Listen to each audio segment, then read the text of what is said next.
at the top. See that? Well, John Dee was a great occultist, sacred geometrist, and court astrologer to Queen Elizabeth, and black magician. And he worked for this woman, who is called Elizabeth Tudor, the daughter of Henry VIII. The original, she who must be obeyed. But her name in history is interesting, I would say. Right? She was known as the Virgin Queen, and it's not because she couldn't get a man. This is about something else. They've, told us lies in history, but Virgin Queen, remember how the offspring of one of the sides would procreate? Think about it. And John Dee was a Rosicrucian, which is a secret society of Freemasons operating in the world. And that is why in all government buildings, as Jordan Maxwell and people have pointed out, you have the Rose Garden and the symbol of the rose. In every capital city of the world, you have the Rose Garden, and the Bohemian Society and all these groups use the symbol of the rose, the Tudor rose. So John Dee was the man around the time when they actually discovered that there's a barrier up there, because by that time they had telescopes, and they maybe had some primitive flying ships. I mean, we've heard about the flying ships for thousands of years, right, and the stuff I've told you about already. But they may have made some primitive crafts and tried to leave the planet and couldn't do it. So it was around about that time, the 13th, 14th, 15th century, that these technocrats realized, hey, we got a serious problem here.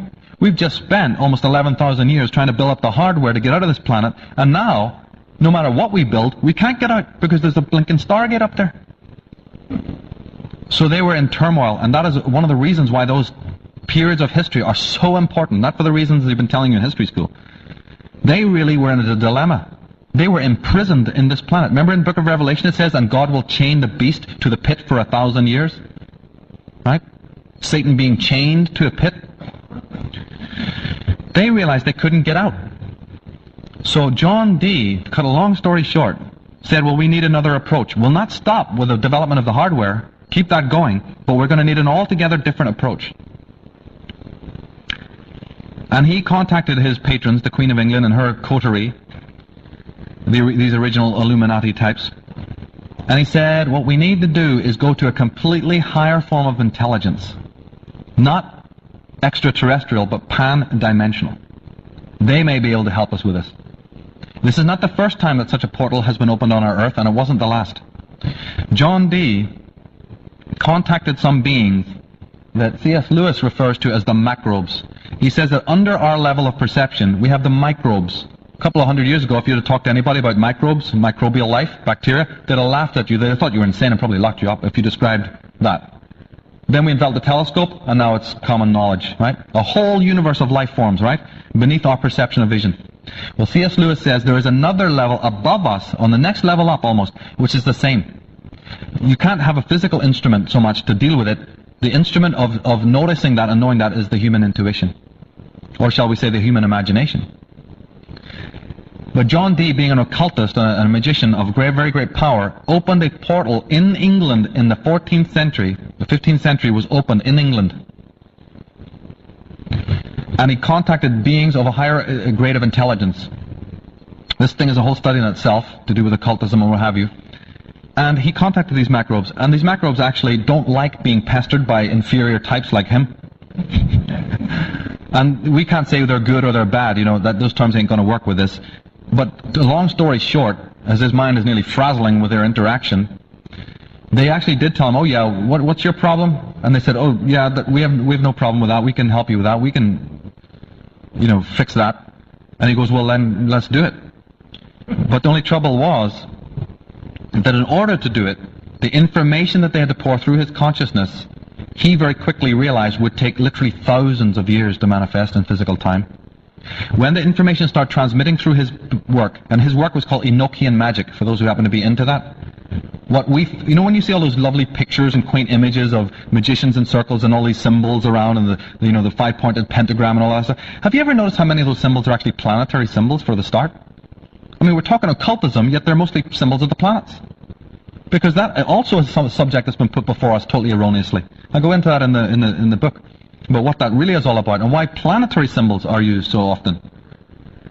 So, when he started translating into his Enochian, those quaint things you see in museums, all that information that was pouring down, it was too big for his consciousness and Edward Kelly and some other people that he worked with. So he had to get all his counterparts in Europe to get on the ball with this. So all these Illuminati families and black nobility intelligence people, they were all working simultaneously at the same time. But then obviously history would notice this, wouldn't it? That all of these families start getting into what looks like the occult. So they sold that back to us as a period in history when suddenly there was a renaissance of esoteric knowledge in the world and everybody was into it. As if it's sort of something like a vogue thing, And I'm not saying things like that don't happen. But all over the planet, all these rich families and rich people start getting into the occult. They've got to put it before us in this quaint way, just like they put swashbuckling movies of Errol Flynn in front of you, to tell you something. The real story behind that is that these scholars were all working independently on this vast amount of knowledge which was pouring in day and night through the consciousness of the psychics of the world who worked for these royal families. Cornelius Agrippa and all of these other people were doing it, writing it down. And then later on it was discovered that it's so much information, what they're telling us, and it's also very hard to practicalize, and also they don't even know what it is, because it was a very advanced science, way, way beyond what this guy could translate. So they had to hand all of these dossiers out.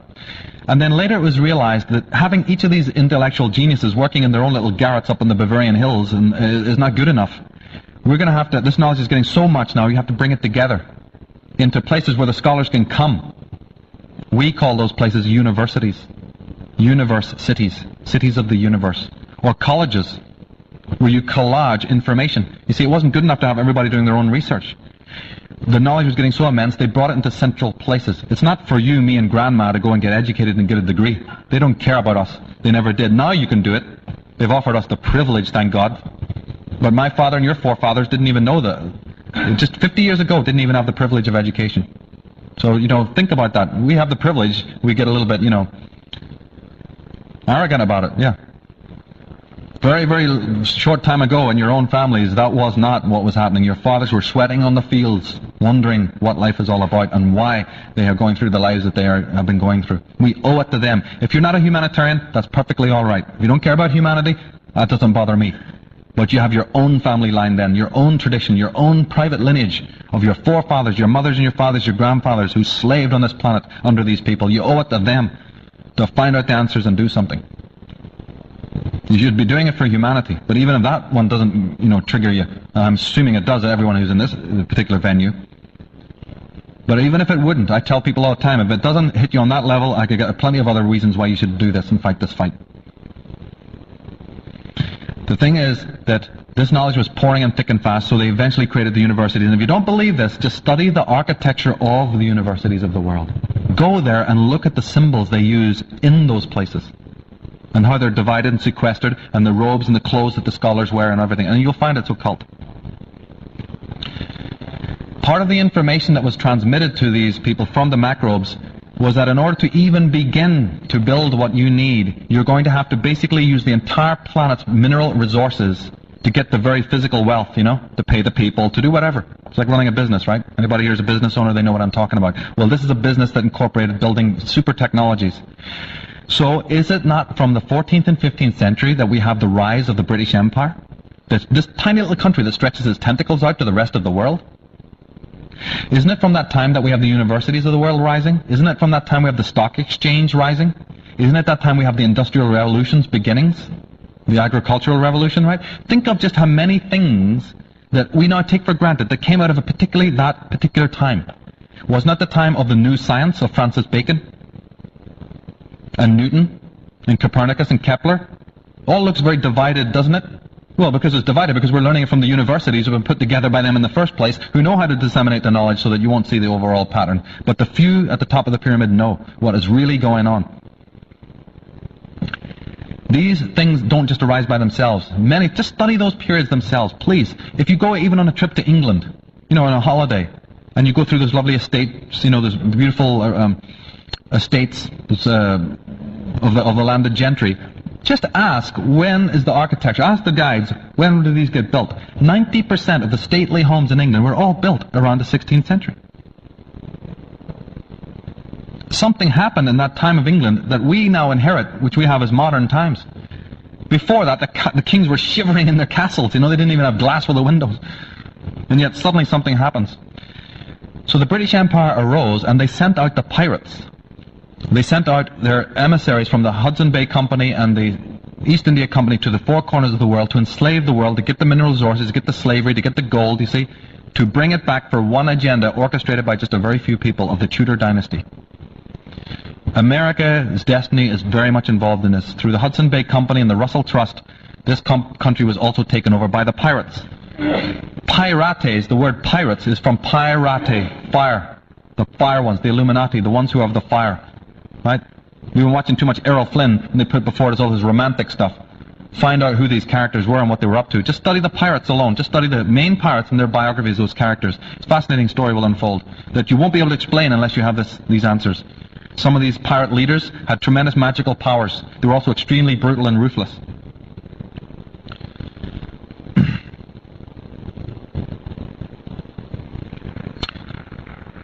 Now, the macrobes,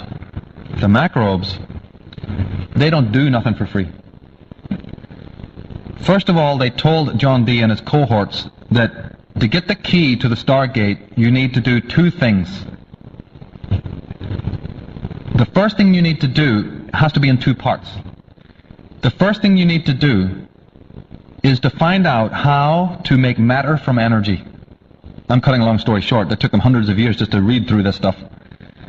But they said, you're too stupid to even know how to do that. So we have to teach you the opposite first, which is how to release energy from matter.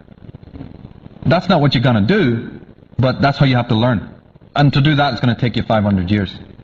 Remember when Oppenheimer split the bomb, split the atom? That was when they patted themselves on the back, because phase one was accomplished. The pupils had learned now how to release energy from matter that day. Remember, even people said, my God, they could have destroyed this whole arm of the universe. Well, they don't care, because they have to prove to their masters now, right, that they've learned phase one. That's actually not what they have to learn. They have to learn the opposite. That they had to learn phase one of how to release energy from matter. That was done. Now they're doing the opposite. Now, slowly, they're beginning to learn how to create matter from energy, which is what the macros told them is one of the keys to get out of the Stargate. MIT, SRI, NEC Corporation, and also Sun Corporation are just fronts for that. That's all they are. They're just fronts for that particular agenda. The second key involved, the macrobes told them, involves the element known as silicon. You're talking to John Dee in the 14th century. He doesn't know what anything is this about. What? Right? So they're telling him this stuff, and they said the second key has to do with silicon. What we're calling the Silicon Revolution is the end game that is now being played out, which is why you see these symbols coming from the ancient world, on these logos. But the macrobes don't do anything for nothing. So John Dee goes, well, what do you want in return for your knowledge? And they said, we want blood. Because just like any entity, any vampire, right? Blood is energy. And if you study the occult, you'll realize that blood is a form of energy. And blood happens to be the second most commonest word in the Bible after God. So John Dee goes, oh, how much do you want and when do you want it? No worries. Oh yeah, tell when and where.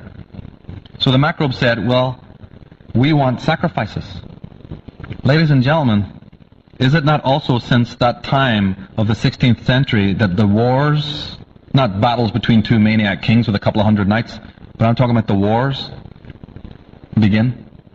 Not only the ships and the trade routes and the debauchery, Africa, what these people have done to just that continent alone?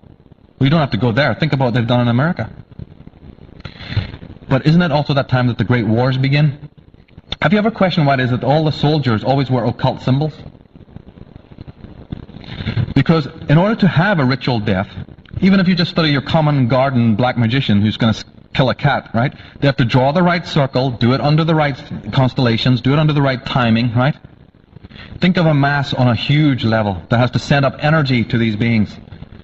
It can't be done, it doesn't qualify as a ritual killing unless certain things are done properly. So the location is very important, and the timing is also very important. So they said the ritual centers, our cities are actually, that's what they are, they're ritual centers for that. Do you know that there's 23 zodiacs in Washington, D.C., sequestered into the architecture there? That's more than any single place on the planet. In this book that was recently done, The Secret Architecture of Our Nation's Capital, This author goes into that, into the memoirs of the Library of Congress of all the founding fathers to describe. He doesn't know what he's looking at, but at least he presents the information of why these centers exist. Now, because of time, we do not have the time to have all of the quotes from his book that I have that are so beautiful. They're in my book for you, but we don't have time to just do them in this moment. Let me skip forward. How long we got? Yeah, see. So let's just try and get somewhere here. We're close to the end anyway. I'll skip through a lot of stuff here. Unfortunately, we don't have that time.